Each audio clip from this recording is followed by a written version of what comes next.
Okay, I think we can now start with the event.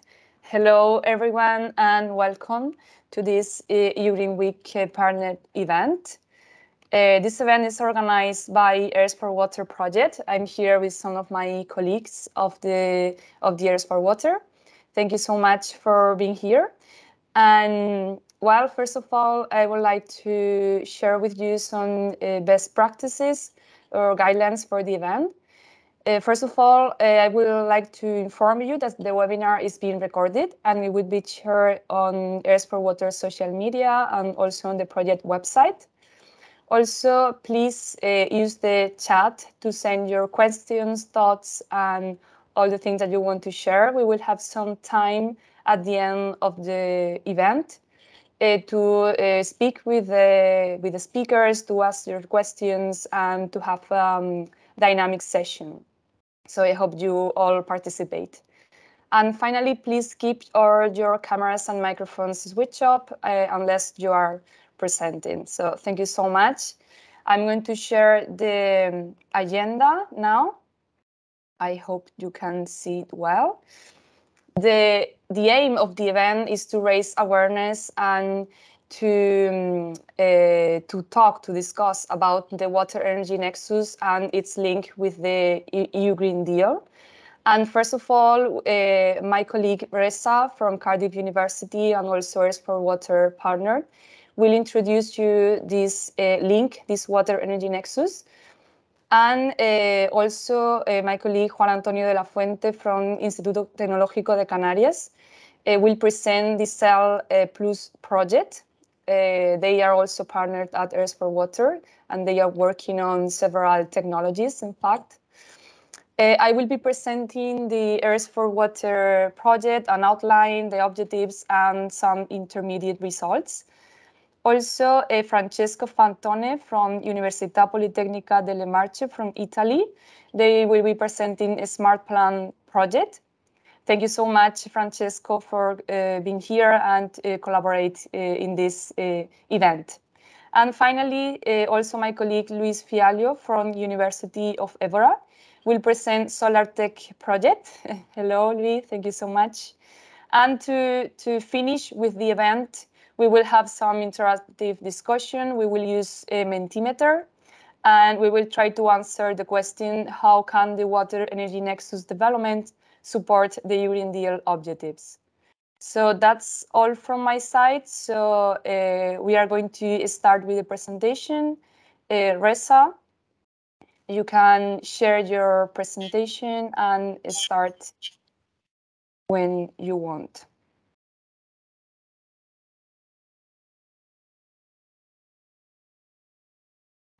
Can you see my presentation? Yes, we can see it. Thank you very much, Marisol. Thank you very much, everyone, for joining us for this event today. It's a great pleasure to talk to you. And my colleague German was supposed to talk today, but unfortunately couldn't be with you. So I have a pleasure of talking to you. I'm sure German could have presented this in much better way than I can, but I do my best to cover the main points.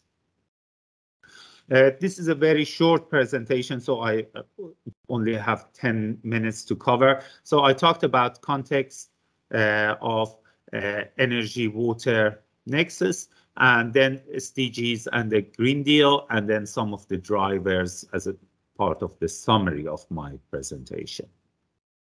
Without any further ado, I move to the context. Water and energy are essential for well-being, human well-being, economic growth, and sustainable development. These are very clear for to everyone.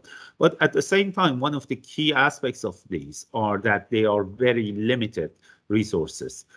This makes them very important to achieve those achievements that they are affecting. But at the same time, they are deeply interrelated.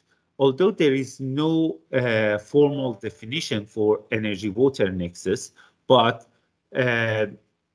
these are very closely linked. And as you can imagine, water is the biggest consumer of energy or power, and at the same time, power generation and energy generation is heavily dependent on water and consumes significant amount of water. So this re-emphasize why we need to look at them not in isolation actually, and more as a nexus, and more look at these links as well.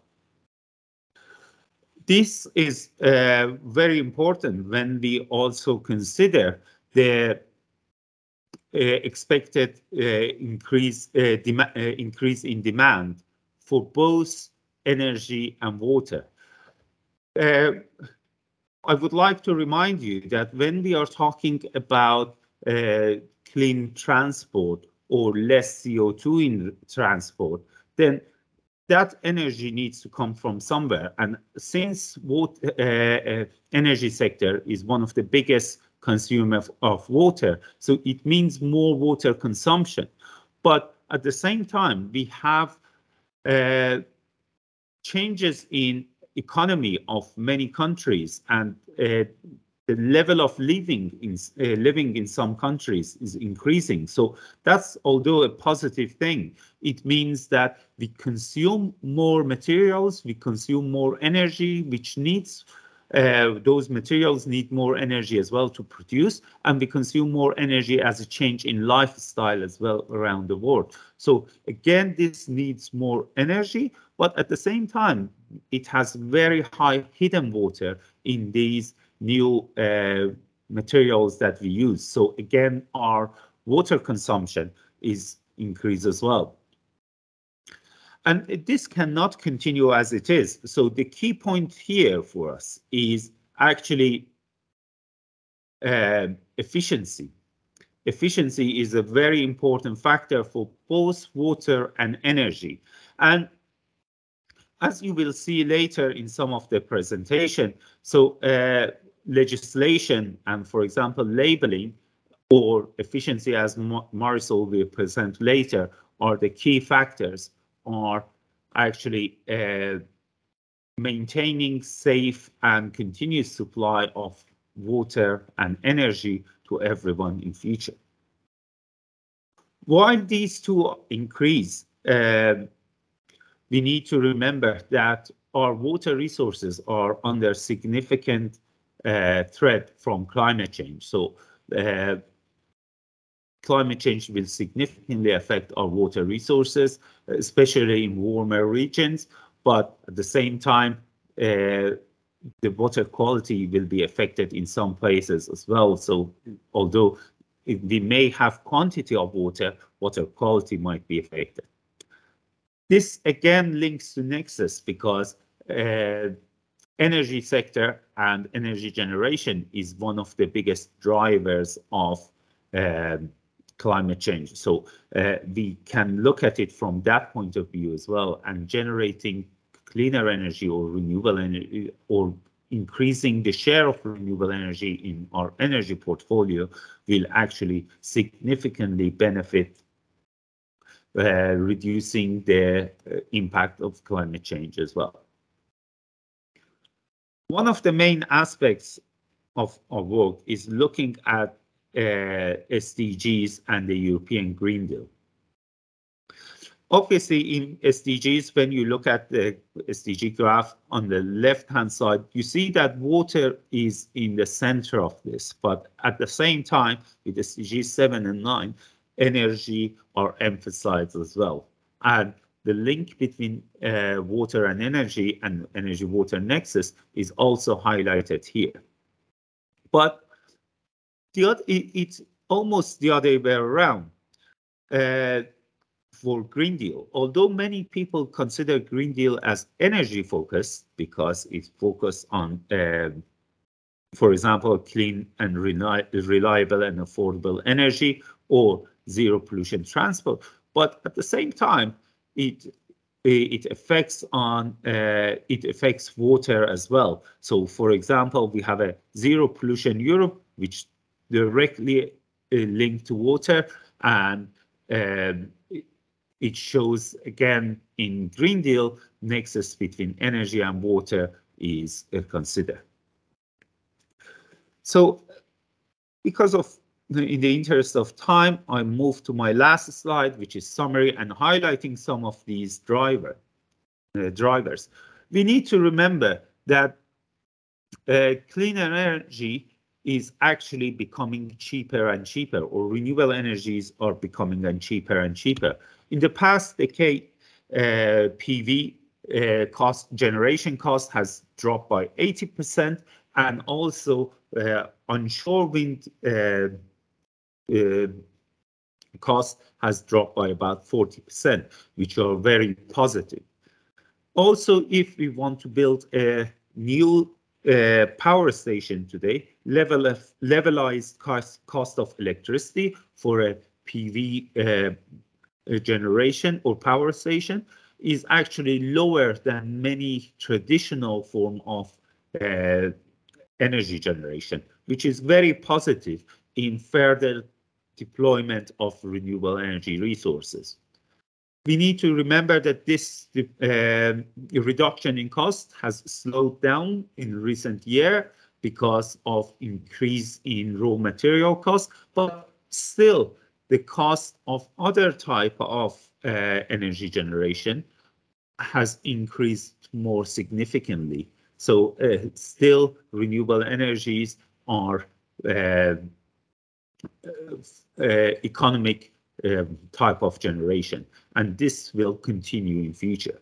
The other aspects of renewable energy which is very important is energy security, which should be considered. And energy security for different countries can be actually maintained by a higher proportion of renewable energy generation. Both water and energy under Water-Energy Nexus are heavily relying on digital technologies for future development and increase in efficiency and reduction in consumption.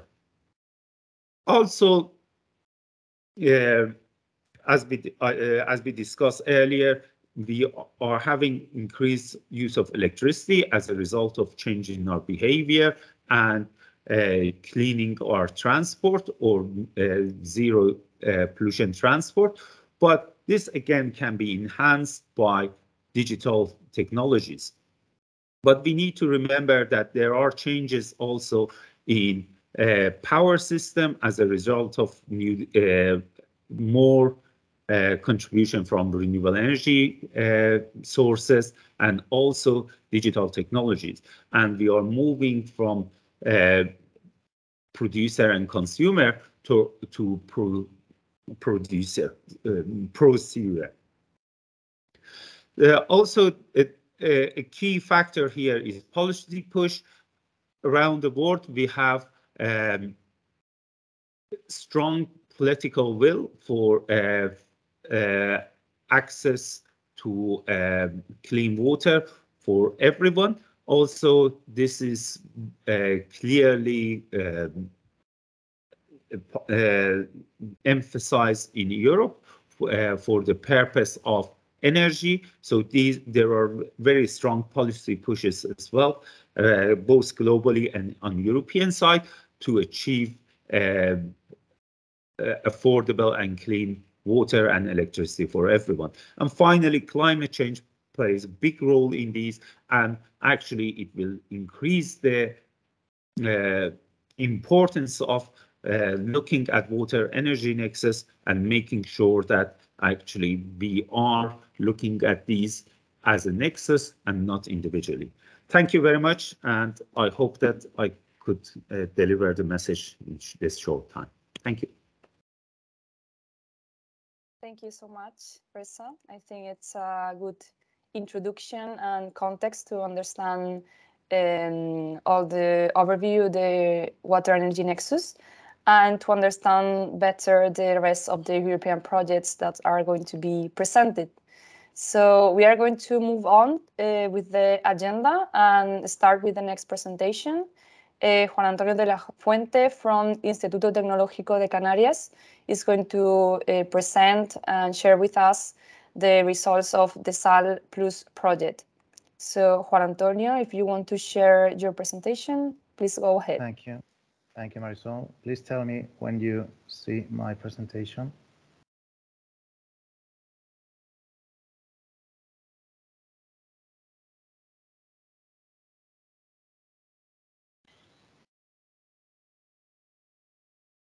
Can you see it?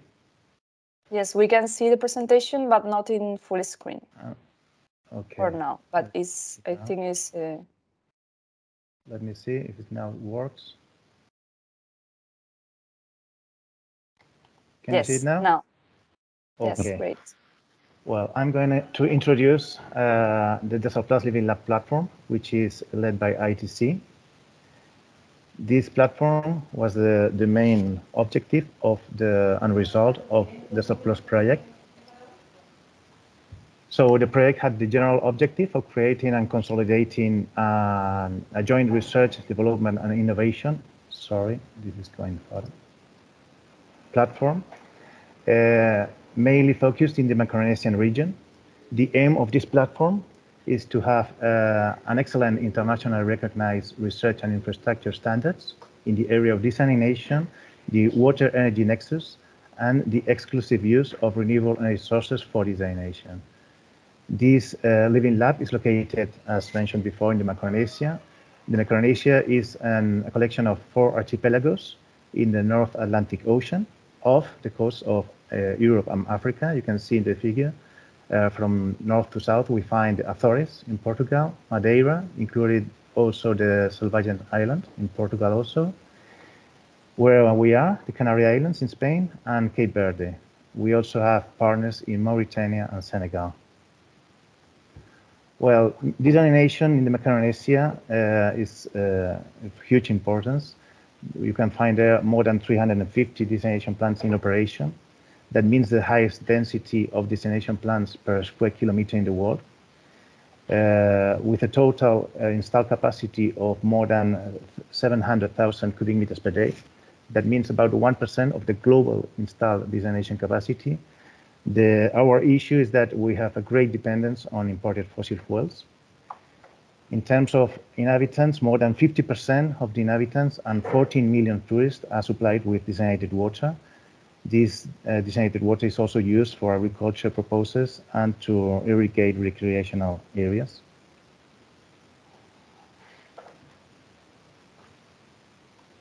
So just to explain the research and development opportunities you can find here in the Canary Islands. The Canary Islands have more than 50 years of experience in the exploration of desalination plants.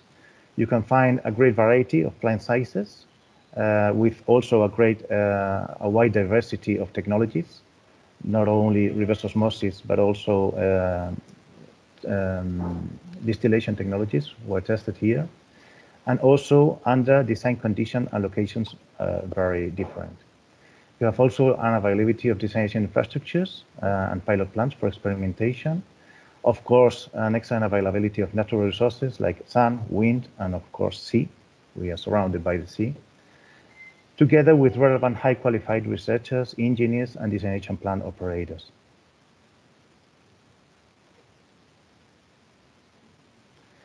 The starting point of this the Surplus Living Lab platform was the strategic plan for R&D in desalination for the Micronesia. The first work we done was to identify the 9 R&D priority lines. We'll see in the next slides. And the Living Lab desalination was just an instrument for the achievement of those objectives that were reflected in that plan.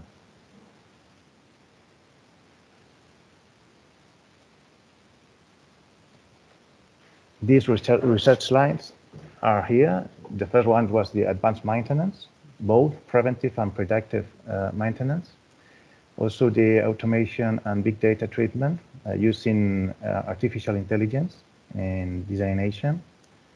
Pre-treatment, actions to maintain and improve the water quality demanded.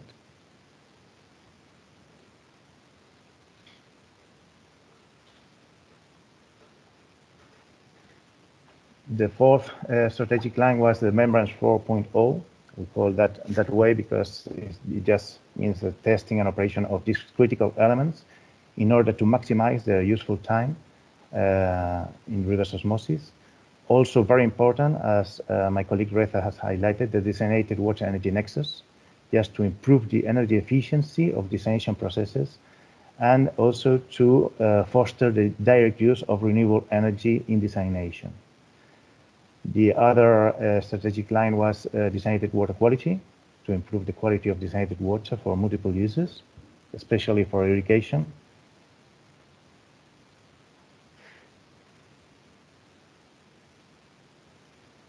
Another one was the brine and circular economy, to try to find solutions and processes that allow the valorization of brine and try to transit to the minimum possible discharge. Also the green chemistry, try to test new processes, developments, or forms of operation in order to reduce or try to eliminate the use of chemicals in desalination, or at least to replace them by other more sustainable products.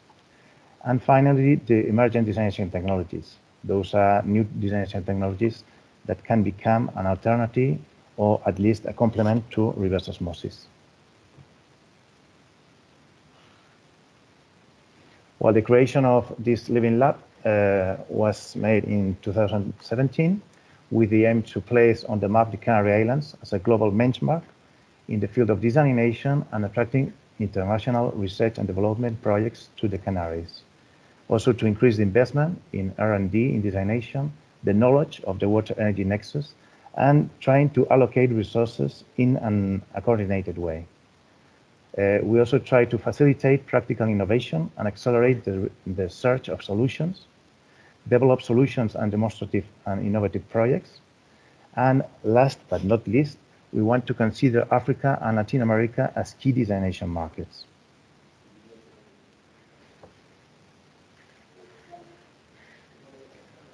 Well, the Cellulose Living Lab is an open access research ecosystem with several experimental and real locations in the Canary Islands mainly, but also we have partners in Cape Verde, Madeira, and Mauritania.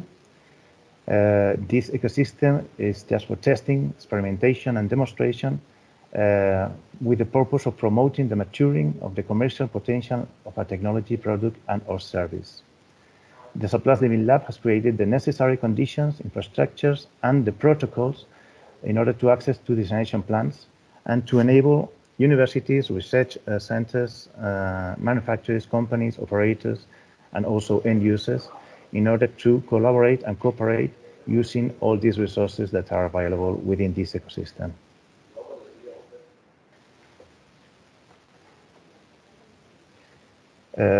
As I told before, this platform is led by the ITC. It consists of a public-private platform with a coordinated partnership of research groups, local public institutions, and companies, which cooperate in applied research on desalination, making the resources and skills in this field available to end users. Together with ITC, we have the two main universities in the Canaries, the one in Las Palmas and the other one in Tenerife, La Laguna. You can also see the associated institutions, the Cabildo of Gran Canaria, which also collaborates, and other collaborators.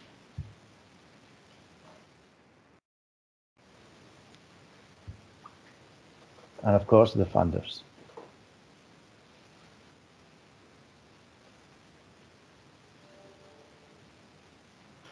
Well, the R&D activities that are offered within the platform are many of them. Some of them are modeling and simulation of desalination processes, technologies, processes, and efficient designs for both seawater and brackish water desalination. Of course, the integration and optimization of renewable energy sources, mainly wind, solar, and also marine renewable energy source for desalination. Reverse osmosis, focusing on the energy saving, energy recovery, and the direct use of renewable energies for the desalination process. Large-scale studies, application of intelligent techniques in the field of predictive maintenance in desalination, the control, evaluation, and proposals for the improvement of physical, chemical, microbiological quality of desalinated waters, for its different uses. And we take a look also to the brine discharge management with design and selection of technologies for brine recovery, the green chemistry applied to desalination processes, and the scientific and technical and economical advice.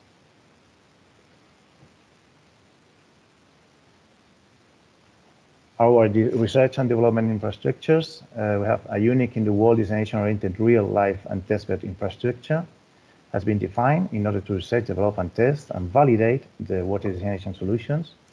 Here in ITC, in our testing facilities in Puerto, we have a seawater desalination testbed for pilot, experimental, and pre-industrial conditions.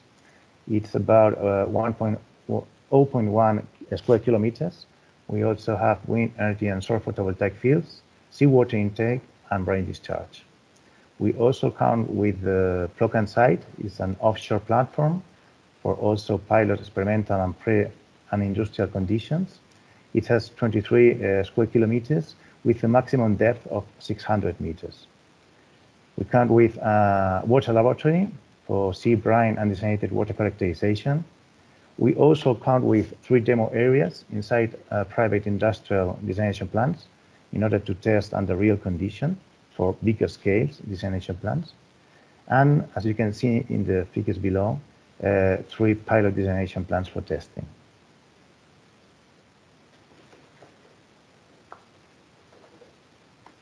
Well, as human resources, the Surplus Living Lab has highly qualified technicians and researchers with more than 25 years of experience, which cooperate to promote and facilitate water desalination innovations and all those solutions driven by renewable energies in order to increase the research and development excellence and designated Water-Energy Nexus knowledge. As you can see, we have several professional qualifications.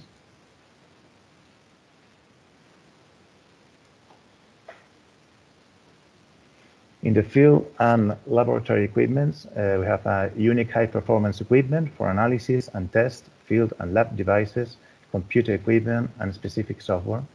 This equipment is available in the platform. All these resources could be used by externals under different contracted forms in the way of collaborative project, leasing, shared with supervision, or service provision.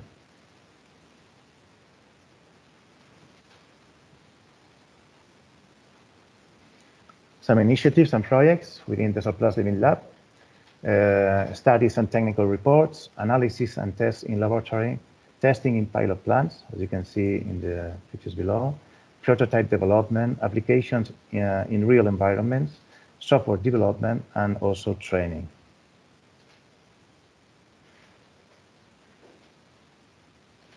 Well, the services portfolio, the Surplus Living Lab offers with its available resources the following opportunities. Is it presented like a real tested desalination platform with an experimental areas, resource and technical and logistics support for the installation and testing of prototypes and new devices, mainly focused on desalination related fields, and as said before, decoupling of renewable energy to desalination. We also offer desalination consultancy, technical support and consultancy for the development of projects dealing with desalination technologies, energy efficiency solutions, desalination governance, and renewable energy integration.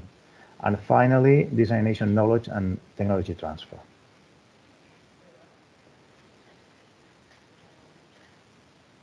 Here you can see some achievements, indicators that have been achieved since 2017, just to highlight some of them.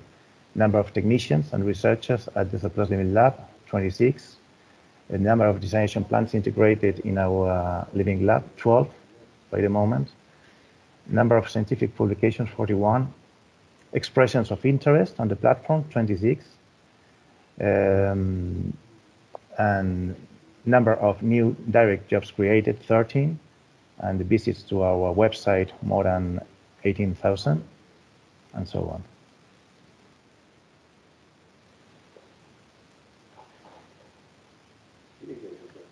Here we can see other projects related, all of them, to the Water-Energy Nexus. The first one is the DASA+ project. It was a mechanization platform to increase the excellence in R&D in water desalination and knowledge of designated Water-Energy Nexus. Of course, the EERES4WATER project that tries to promote the energy-water nexus resource efficiency through renewable energy and energy efficiency. The F5DES project is also a research and innovation towards the excellence in technological efficiency, use of renewable energies, emerging technologies, and circular economy in desalination.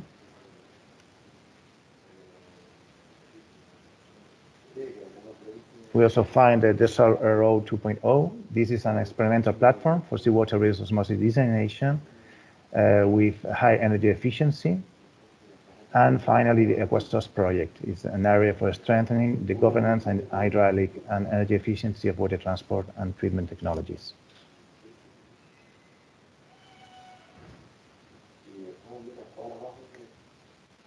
So now my colleague Jose is going to run a brief video in form of introduction of the platform. I guess you are watching my screen. Could you confirm? Yes. Okay, I will start. The global water demand is 4.6 million cubic hectometers per year, a figure that cannot be covered with natural resources alone. That is why it is necessary to extract seawater and make it suitable for human, agricultural, tourist and industrial consumption. That is the main function of desalination plants. Desal and Living Lab is a world desalination laboratory located in the Macaronesia area, formed by a group of public and private entities from the Canary Islands, with long-term stable collaborations with entities from Azores, Madeira, Cape Verde, Mauritania and Senegal. The Canary Islands are an ideal setting to innovate in desalination, since it has the highest density of desalination plants per square kilometre in the world, with more than 200 plants in operation. The vast amount of knowledge gathered to date and a climate conducive to the integration of desalination with renewable energies. At Desal and Living Lab, we develop ideas and offer knowledge to the industrial sector.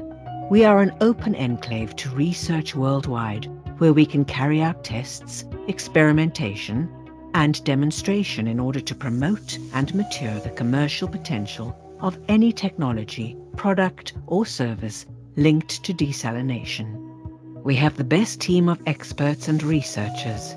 We offer opportunities in the experimental area, logistical support for the installation of prototypes and new devices, technical support and consulting, training activities and knowledge transfer programs in desalination technologies and the use of renewable energies.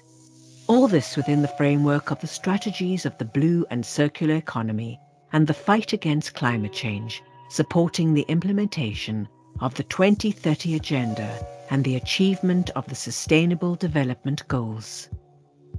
Do you need advice for your desalination research project? Do you have projects and are looking for a place to test them? Desal and Living Lab is the right place.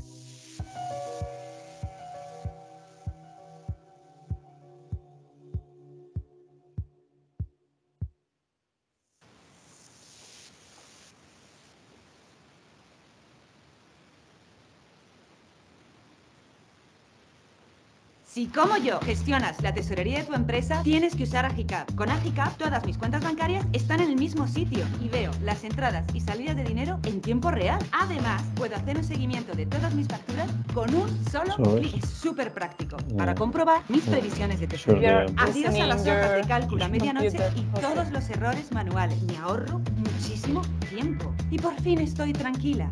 Ahora puedo centrarme en mi negocio. So thank you, Jose. If you want further information, you can visit our website and also the other info. I don't know what was that. But we are here in your computer, Jose. Maybe you want to stop sharing. Okay, thank you. And that's all by my side. Thank you very much for your kind attention.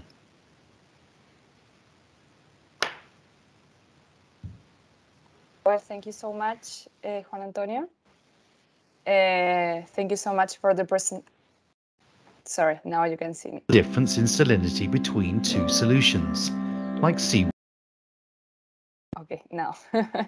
Thank you so much, Juan Antonio, for this interesting presentation of DESAL, Desalination Living Lab. I think it's a really interesting initiative and strongly linked with the Water-Energy Nexus. So I'm going to share now my screen, and I would like to present the EERES4WATER project. Okay. EERES4WATER is in charge of organizing this event.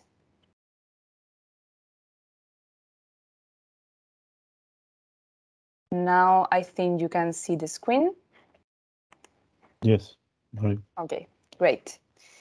So I would like to briefly introduce myself. I'm Communication Officer at Technological Corporation of Andalusia, CTA. We are a cluster focused on innovation and knowledge transfer, and we are based in the south of Spain. And we are the coordinator of this initiative, of this project, EERES4WATER, that is funded by the Interreg Atlantic Area Program.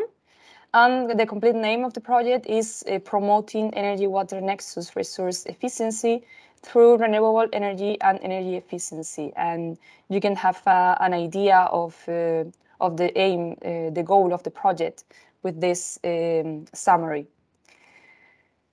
Well, in the next slide, I would like to share with you the project partners. We are a consortium of 11 partners from 5 countries of the Atlantic area. This is Spain, Portugal, France, the UK, and Ireland. We have different kind of partners with different expertise and experience in energy efficiency and also in renewable energies. We have different universities, also clusters, SMEs, companies, and all the Atlantic area countries share the similar problems regarding the water scarcity, especially in island areas, and also the energy dependence of the water cycle. So that's why we try to address this main challenge with the participation of all the partners of all the Atlantic areas. Regarding EERES4WATER, the program priority is fostering resource efficiency, and we are mainly focused, as I said before, in renewable energies and in energy efficiency.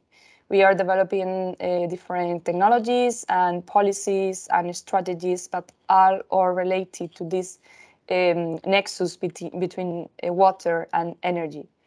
The budget of the project is 3 million euros. And the project execution is 42 months. We are finishing the EERES4WATER project this year in September.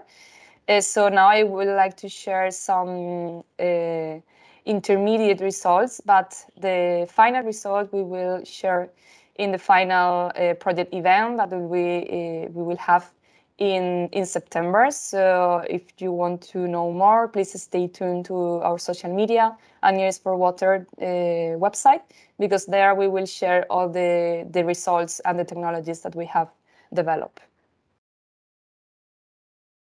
Well, so what's the main goal of EERES4WATER project? EERES4WATER is enhancing the institutional, technical, and social framework to promote the direct use of renewable energy sources and energy efficiency in the water cycle. And how? Well, we are trying to influence related policies, strategies, and introducing new processes and technologies. We hope that all these improvements are going to support the Atlantic area with strategies, with policies, with the utilization of renewable energy and energy efficiency in the water cycle, and the consolidation of all these new technologies that are going to support. Well, this is the main goal. And what is new in EERES4WATER project? Here we have an analytic approach that we have tried to include all the 3 levels, the 3 pillars that we say. First one, the institutional level. This is all the strategies and the, also technologies that we are developing that are mainly focused to the policymakers. Also the social level. And here we develop some strategies of open innovation and collaboration with main stakeholders to try to collaborate the public sector and also the private sector. And finally, of course, the technical level. It is necessary to include sustainable technologies, new technologies in the energy water nexus, and all our partners, the universities, are supporting us in the developing of these technologies. So the final goal, we can say, that is to provide the Atlantic area stakeholders with the tools and instruments needed to overcome the energy water nexus challenges and increase its use. So all the stakeholders, the policymakers, but also the industry, the academia, and etc. So let's move on to the next slide. And here I would like to share with you the specific objectives. First of all, providing policy recommendation and legal framework for policymakers and public administration. Also developing all these innovative technological solutions. Developing supporting tools. We are developing an ICT tool for decision makers, for policymakers. Also establishing cooperation agreements between the academia and the private sector. And finally, providing information and awareness about resource efficiency. So what's new in EERES4WATER project? Now I would like to deep in the different level that we have, as I said, the institutional, social, and technical level. And I can tell you what are we working on in the project right now. First of all, we are working on a quantitative storytelling-based policy making for the 5 regions that are participating in the project, the 5 Atlantic area countries. And we are working on a paper with the results that we will share on the project website. Also, we are working on an ICT tool for decision making. This is a software application that will predict water storage, pumping requirements, and variable water treatments operation. And also, I think this is quite interesting. We are working on a labeling standard for processes and facilities of the water cycle. And this would allow policymakers to support more efficient installations and also better decision-making when investing in goods and services. And finally, in this institutional level, we are providing transnational services on innovative energy and water technologies. In fact, the University of Seville is providing these services. They are a partner as well in EERES4WATER. And I will talk about this later on. At social level, we have studied, we have analyzed the open innovation ecosystem in each of the 5 regions that participate in the project, and the opportunities that the open innovation, the collaboration and the synergies between private and public entities can support, all the opportunities that raise in there to support the energy water nexus. And in the next slide, I would like to share with you some examples of this institutional and social level. First of all, regarding the transnational services on innovative energy and water tech, Abengoa Agua and Track Global Solutions are the entities that are participating now with these services that are in the field of desalination, mainly. And if you want to know more, you can visit EERES4WATER website. There we have news sections where you can find more information about these services. And if you are interested, of course, you can contact us and we will try to support you. Also, we have developed a map, an interactive map of more than 80 European projects that are linked to Water-Energy Nexus. And this is available as well on our website. You have a searching engine there where you can look for the name of the project or the country, the sector. Well, we have energy efficiency and renewable energy. Or you can also look for only in the map. So there you will find the information of the projects, the coordinator, the funding scheme, and also the website in case you want to know more the results of these projects or you want to contact them. So the main goal of this activity is to promote synergies between the projects, because we think that that's really important, and it's a goal as well of the European Commission to promote this collaboration and clustering activities between projects. And finally, we have developed a report, as I said before, of open innovation status in each Atlantic area country. And this report, you have a summary of the main conclusions that is published on our website as well. But in case you want to have the complete report and to know more about your specific region, for example, you can write to us and we will be happy to send you the complete report. Regarding the technical level, as I said before, we are working on a bundle of technologies to make the water management and the energy-related processes more efficient. We have a lot of technologies that our partners are working on, but I would like to show you some examples. Here we have the University of Évora facilities. This is a low-cost reflector designs for CPC-type solar collectors in photochemical reactors. Also, we have here the Instituto Tecnológico de Canarias facilities. This is an on-ground pumping station using renewable energy and recovering energy. So these are some examples of the technologies that we are working on.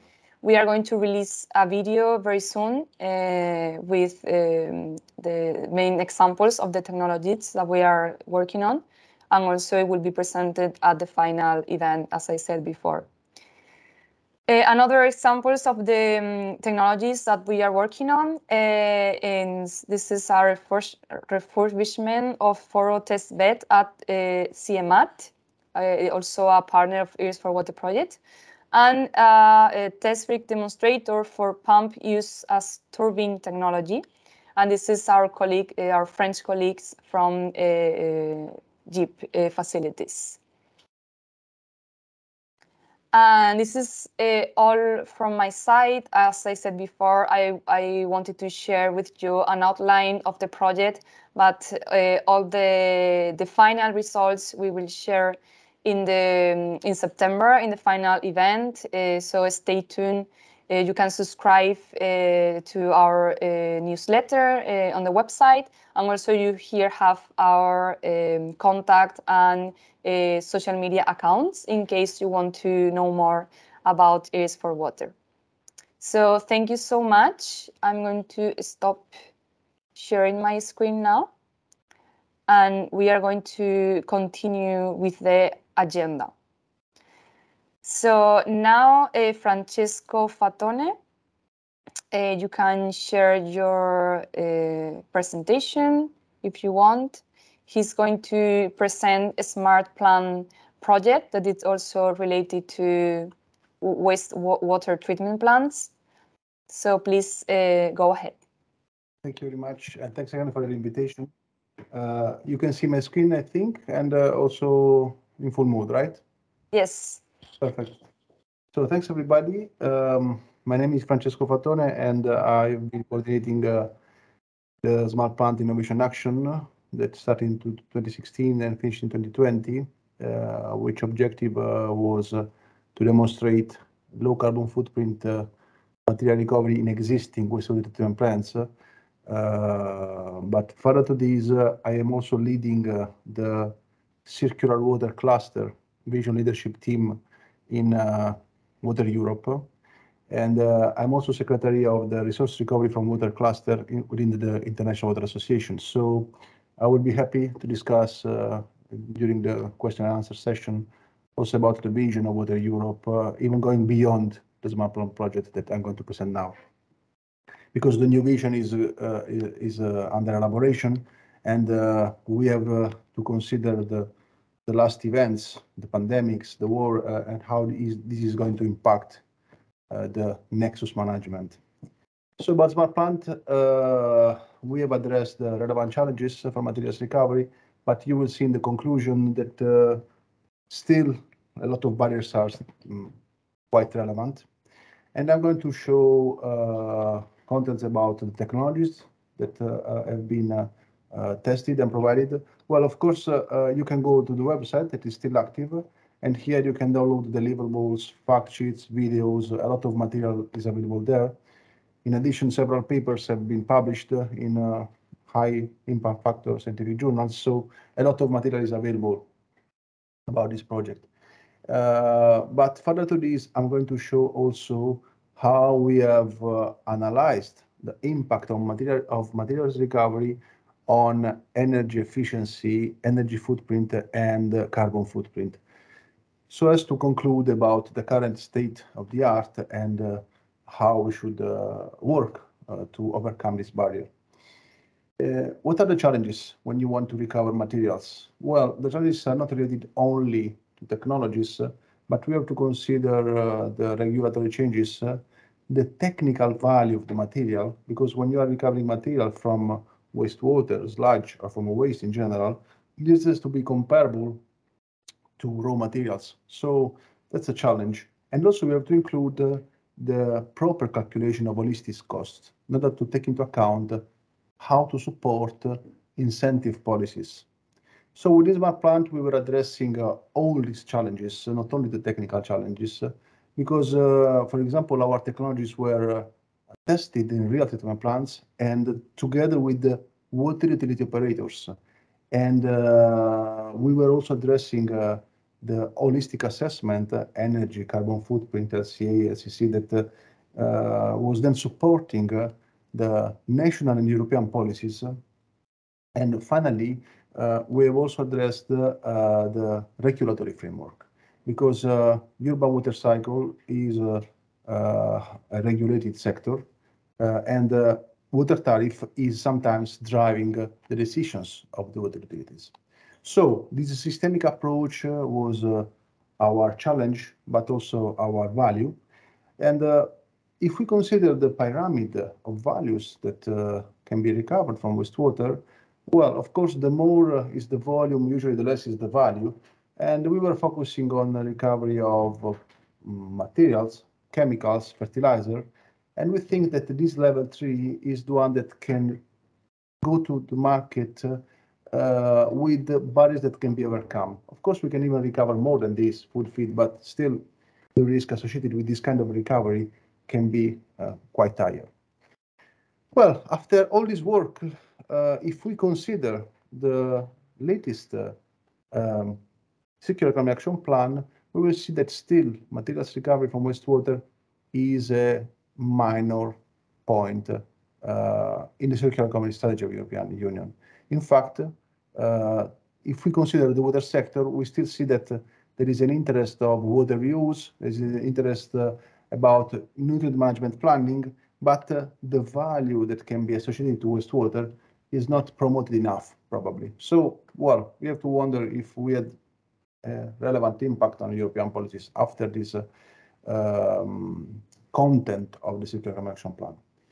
Well, what about Smart Plant? I will be very quick here because, again, a lot of information is available. We were working with targeting energy efficiency and the decrease of carbon footprint as added value. We were targeting material recovery. Why? Because to recover and reuse materials, you need to address end of waste challenges. And treatment plants, they have, first of all, to clean water, to clean wastewater, up to have a quality of treated effluent, if possible, suitable for use. So the selling point was high water quality, energy efficiency, carbon footprint, sludge reduction, and materials recovery as an added value. We were integrating the different treatment trains in a wastewater treatment plant, and we were working in 6 full-scale treatment plants that were going from 40,000 population equivalent up to 2 million population equivalent in several latitudes, going from Israel to Italy, to the Netherlands, to UK, to Spain. And here you can see the plants that we were integrating. In terms of technologies, we were applying technologies to recover cellulose, to recover polydroxylcanoate biopolymers, to recover fertilizers, mineral and biofertilizer. And all these were tested and validated for more than 2 years. And finally, we got this KPI. So these KPI were demonstrated in 2 years with technologies that were also validated within the Environmental Technology Verification Protocol. So we can recover cellulose up to a few kilos per person equivalent per year, polydroxylcanoate, biofertilizer, and fertilizer. And together with that, we demonstrated how we can save energy in treatment plants, we can reduce greenhouse gas emission, and we can reduce the waste production, the sludge production. Here you see some results about the DLC approach where, well, the main effect was actually on the global warming potential. So some focus on, we developed 11 different technologies. I will show only a few of them. And you can download, again, this technical fact sheet from the website. About cellulose recovery, well, we were demonstrating in 2 years how we can recover with this solution 100 to 200 kilograms of cellulose per week. Together with that, decrease the aeration in the aerobic basin, the aeration need, produce less sludge, so decrease the energy and the carbon footprint. And finally, the material that you recover can be reused for biocomposite, for road construction, but also for integrated energy-based solution. So this reuse is possible. And what about the public perception? This is very important. So we were doing surveys and scientific studies, but finally, the products we were producing, this is an example, is a bench that is a biocomposite from recovered cellulose. Well, people were having their lunch here, a safe lunch, and they were not worried about interfacing with these recovered materials. We were also addressing the plastic challenges. How recovering biopolymers in a plant that was recovering 1 to 1.2 kilogram of PHA per person per year. And together with that, we were recovering also phosphorus. And fertilizers were also recovered in tertiary treatment plants. This is an example from the plant in UK, where we were recovering calcium phosphate and ammonium in a plant that has been then scaled up. What about this material? This material can be used to target boutique fertilizer, local for grounds, but also to be used as a feed for microbial protein and as a component for detergents, for example. So there is a market. Yes, market was demonstrated sometimes as a niche market, sometimes as a wider market. For example, in the case of biofertilizer, we demonstrated how the biofertilizer produced had a better value than common compost. And finally, to address the chemical quality of this material, we were analyzing pollutants and micropollutants and emerging contaminants, finding values that were lower than the acceptable ones. What about after the project? Well, many of the technologies have been scaled up in full scale. So relevant impact, 2 years after the project, there are replications in different member states and feasibility studies that have been carried out. And what about energy? What about carbon? Well, we were measuring the energy footprint with standard methods. In particular, we were using the EERES4WATER method that has been developed in a previous project that has become a standard to measure the energy footprint. And here you see the standard that after the end of the project was published January last year. And we were measuring also the carbon footprint according to a method that has been tested at regional scale. And here you see a paper published in Water Research. This method has been then applied in several water utilities, for example, in Italy, for more than 20 million persons. So here you see how to measure the carbon footprint in a treatment plant, and how to assess the impact of material recovery on carbon footprint treatment plants. So the paper is there, you can check for further information. Last 1 minute is about the current challenges. As I mentioned, we were addressing the end of waste status because we are reducing the environmental footprint. We can recover material, but still this material has to be a new resource. Without end of waste, this cannot be. So this is clearly stated in the European legislation. And recently, together with the revision of the Sewage Sludge Directive, the recovery of this material was proposed also to the European Commission. Actually, if we consider the JRC report that was published to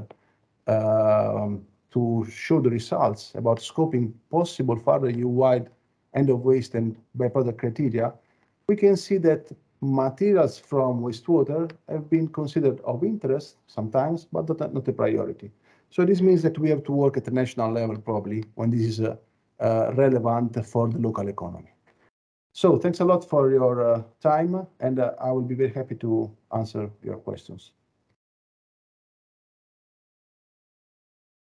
Thank you so much, Francesco, for the presentation of this project.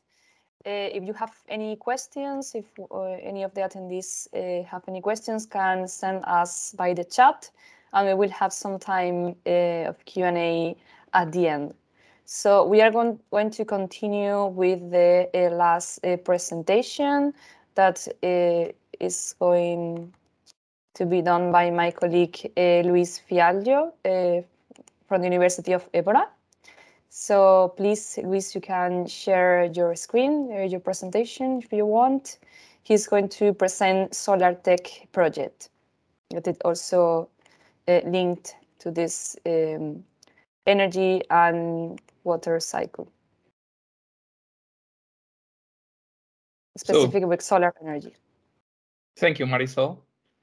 Good morning, all. So my name is Luis Fiallo, as Marisol said. I work as a researcher in the Renewable Energies Chair in the University of Évora in Portugal. I will be talking about our ongoing project, Solar Tech. As you can see, it's a project that is focused on the transfer of technology and knowledge in solar energy as well as in energy storage systems. The Renewable Energies Chair here in the University of Évora, it's a fully dedicated research and development unit. So I work as a researcher here. We are more or less 10 years old, and we focus mostly our mission in energy transition and development of solar technologies and energy storage technologies and applications for these much needed energy transition, green energy transition. Usually I would like to, I like to start my presentations doing a reminder of our current challenge, and this is our global challenge as we face it right now. So as you can see, in January 2022, we are with 470 parts per million of carbon dioxide in our atmosphere, and our current challenge is to go from 55 gigatons to net zero. So this is a huge challenge. As a curiosity, you can see that due to COVID-19, the trend keeps going up, even with all the confinement in all the countries, in all our societies.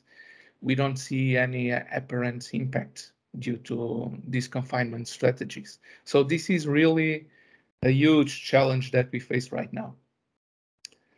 So part of the solution that we try to develop to tackle part of these problems, it's through renewable energies and mainly through solar energy. So the Renewable Energies Chair was created more or less 10 years ago Currently, we are the Portuguese national research infrastructure in solar energy concentration. So we are also part on the European strategic roadmap on research infrastructures. You can see here several of our full-scale systems that we are developing and that we use for research and development. You can see on the left rehearsal platform for solar collectors. It's a full-scale one, so you can test. We have around 120 square meters of available space to fully track the sun with solar collectors. On the bottom left, you can see a full-scale solar thermal power plant. So this is a research power plant. This is not a commercial power plant. It's one of our major infrastructures. But we also work with photovoltaic energy, as you can see on the right, with different kind of technologies for energy storage, in this case, electricity. And we also do the solar resource mapping on the Portuguese country, in all the Portuguese country. So these are all our major research lines. But today I will I will speak a bit about solar tech and what do we intend to do with this ongoing project. So this is a regional funded project. It's funded here in Portugal. It is focused on solar technologies, as you can see here. So three main technologies. We intend to do its technology transfer and knowledge transfer about these technologies. We are leveraging from previous European projects where we developed and validated these technologies up to a TRL suitable for pre-commercial applications. So now we want for the business market, for this sector, in this industrial sector, to take these technologies and bring them up to the market, but in a secure way. So that's why we are developing this project. So one of the major three lines of technology transfer that we are tackling, it's high power photovoltaic irrigation and pumping. So the end users of this will be agriculture, farming, water pumping. So all of the water cycle that has energy needs related to pumping, it's a potential end user. The second technological line, it's thermal collectors for medium temperature process heat. So for industry, for process heat application in the industry and services, then this technology is very well suitable to decarbonize this energy generation. And finally, photovoltaic solar energy applications with advanced batteries for residential, for services, as end users to provide services in the electricity market as well. So these are our three main technological lines that we are doing technology transfer, and I will explain you a bit more about each of one of these. So about the high power photovoltaic pumping. So this, as you can see, it's one of the major costs of the agricultural right now, at least in the south of Europe. It exceeds often 40% of the total production cost. So this is a huge need for the farmers right now. So three major topics that we are tackling. So how to finance this, providing new funding models. So once it is paid, how to do it correctly. So technical specifications, quality control, so algorithms to do cloud passage resilience without energy storage, this kind of stuff. Third major point, once built, how to avoid risks. So in the long term, how to avoid risk with this kind of facilities. So maintenance, operation and maintenance, good practices, a good practices guide, but also proper design and warranties that will give the 25 years lifetime that we intend to have. So end users will benefit from energy cost reduction, so a huge energy cost reduction. but also a huge reduction on the CO2 emissions related to the energy generation. So transitioning from fossil fuel based to this solar energy based.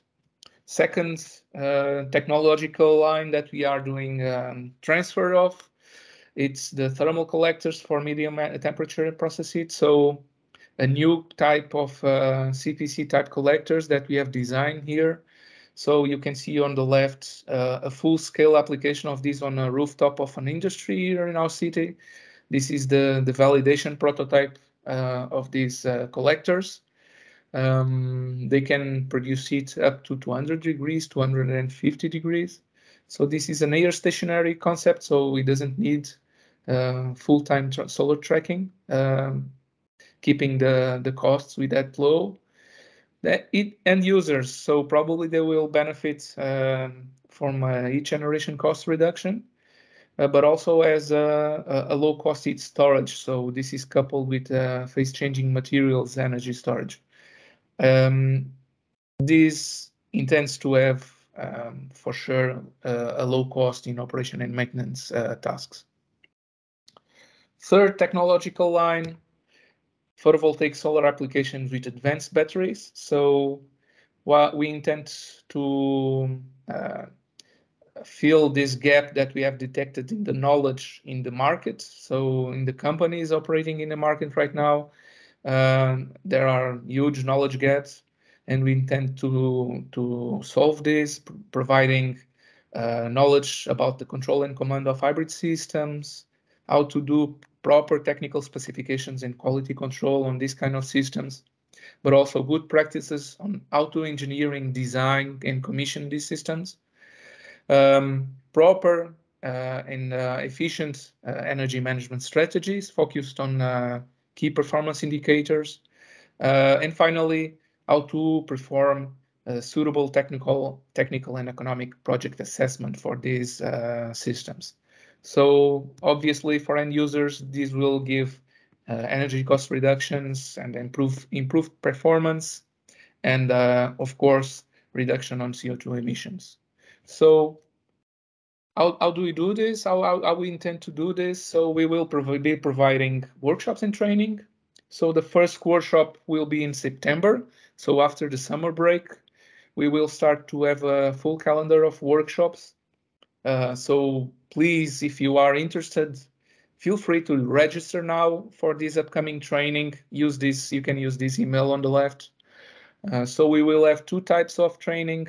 So face-to-face workshops on all of these topics that you can see right here. So the conceptual frameworks, the normative and legislative framework. So how to design, how to engineer, and which kind of good practices we should use for these solar technologies, but also an hands-on training. So we will have, and we are still building, we will have these 3 full-scale pilot systems available for the technical and operational training. So an hands-on training for the companies, but also how to deploy, how to commission these systems, and how to do the operation and maintenance of them. So these are really free. So feel free really to apply to these workshops, and you will be most welcome to be here in Évora with us, learning how to do this properly. Thank you. I will be available also afterwards for more questions. Thank you so much.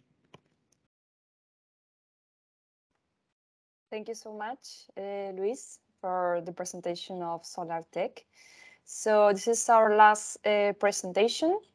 So now we will have some time in case that anyone want to ask something to the speaker. Thank you so much to all the attendees to be here. I imagine that all of you are now tired after all these presentations, but thank you so much. And as I said, I'm going to share my screen now. And in case you want to ask some questions, you can send us by the chat.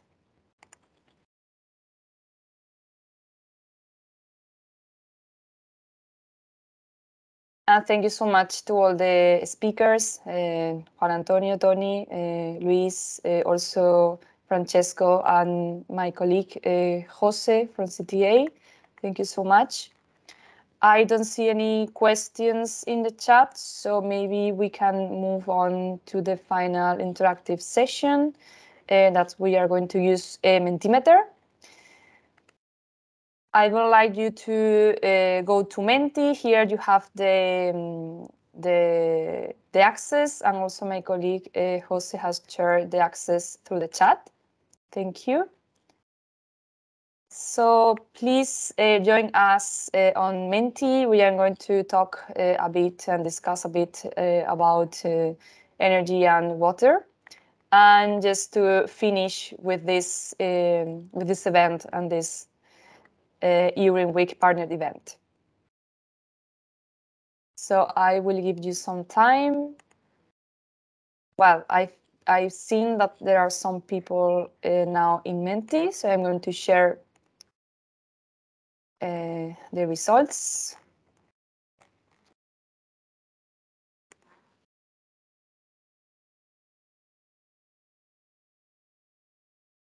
Okay, we have different attendees. You can also use this menti.com and use this code to enter, and you can also use your mobile phone. Okay, so we have 16 people that are participating. We have people from Spain, Seville, Greece, Portugal, France, Bulgaria, Italy. Thank you so much all for being here. We are going to move on. So which is your organization? So we want to know which company are you working on? We have, yes, our partners. Thank you so much. CTA, University of Évora. Well, and also all the speakers, please feel free to participate in this session. It would be great. Okay, we have different entities. Croatian Waters, great. Universidad de La Laguna, in Canarias. Okay, so let's move on. And now there is a question. Were you aware of the link between EU Green Deal and Water-Energy Nexus? I imagine that the majority of you, well, are involved in this Water-Energy Nexus, I imagine, but, well, can be some attendees that are not related to this sector. But, well, I see that the majority of you are related. So great. Okay, now I have a quiz for you in case you want to participate. So complete the sentence. Water and wastewater sectors account for, you have three options, the electricity use in the EU. What do you think? I will give you some time to participate and think, and I will share the results after your answers. Okay, I can see that the majority of people think that is 3.5 or 10%. That's quite a different, a huge difference. And nobody said 2%. Interesting.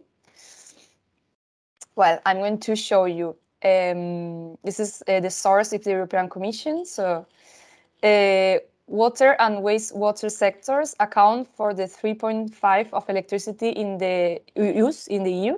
And that share is expected to rise over the next years. Okay, so I can see that the majority of you, well, were concerned about this amount.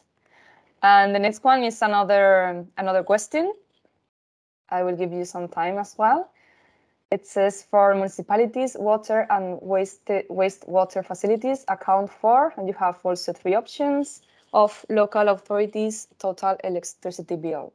What do you think? What are the options? We have between 15 to 25 or 30, 40 I've seen that nobody's think that is 45, 55%.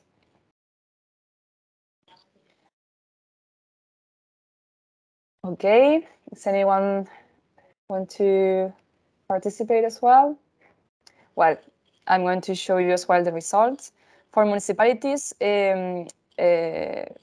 water facilities account for the largest consumption of electricity, representing 30–40% of local authorities' total electricity bill, according to the European Commission. So I've seen that 6 people were right. Now 7, okay, great. Thank you so much, all of you, to participate. And now you have 3 sentences. You can vote between I strongly disagree to I strongly agree, from 1 to 5. All these sentence. So raising awareness about the energy water nexus can help. The first one, member states prioritize efficient use of both water and energy. What's your opinion? The business community to bring to market technologies and solution designs to deliver water and energy savings. And finally, the EU to deliver the energy savings and emissions reduction necessary to achieve the ambitious goal of climate neutrality of the EU Green Deal, sorry. Okay, 10 people have participated. We have more attendees, so I'm going to wait a bit.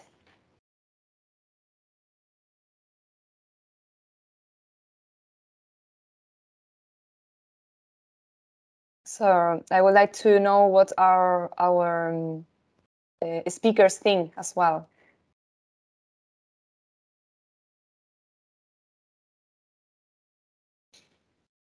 Okay, so the majority of youth strongly agree that energy water nexus can help member states prioritize efficient use of both water and energy. Well, that's one of our goals with EERES4WATER project. That's why we are developing reports, strategies, also collaboration with public entities. We also have one of our partners that is involved in, that is part of the Gobierno de Canarias. So I'm going to move on, and to finish with the event, I would like to ask you just a couple of questions that are going to help us, with the final reports of the event, and to see if you are happy with the event, with the organization. And I would like to thank you so much to participate, and also to participate in this satisfaction survey. As I said, this is very important for us. And the final question, I would like to know, how did you hear about the event? This is very important as well for the dissemination activities that we develop. We have the EERES4WATER website, the newsletter, the Green Week website, social media, direct email, the ECCP website, and others that can be maybe some people that you know, that let you know about the event. So as I said, this is very useful information. Also, we have to organize the final event, so we have to decide the best tools to disseminate the event and the EERES4WATER project. So I think that's all. I'm going to stop sharing. Thank you so much to all of you. Okay, now. Thank you so much for participating in the event. Thank you so much to all the attendees and to all the speakers also for participating in this interactive session. I can see that there is no more questions. There is no questions in the chat. However, if you have any questions for the speakers or anything, any thoughts that you want to share, you can write to us to EERES4WATER contact, and we will be happy to share, to answer you and to share also the video, the recording of the session to all the attendees. So that's all. Thank you so much, and we are going to finish. Thank you, Tony, Luis, Francesco, also Reza, that has already disconnected. Thank you, Eric, also. Okay, thank you. Thank you so much. So bye-bye. Have a nice day. Thank you so much for your participation. Bye. Thank you, Marisol and Jose. Bye. Bye. Bye-bye. Thank you.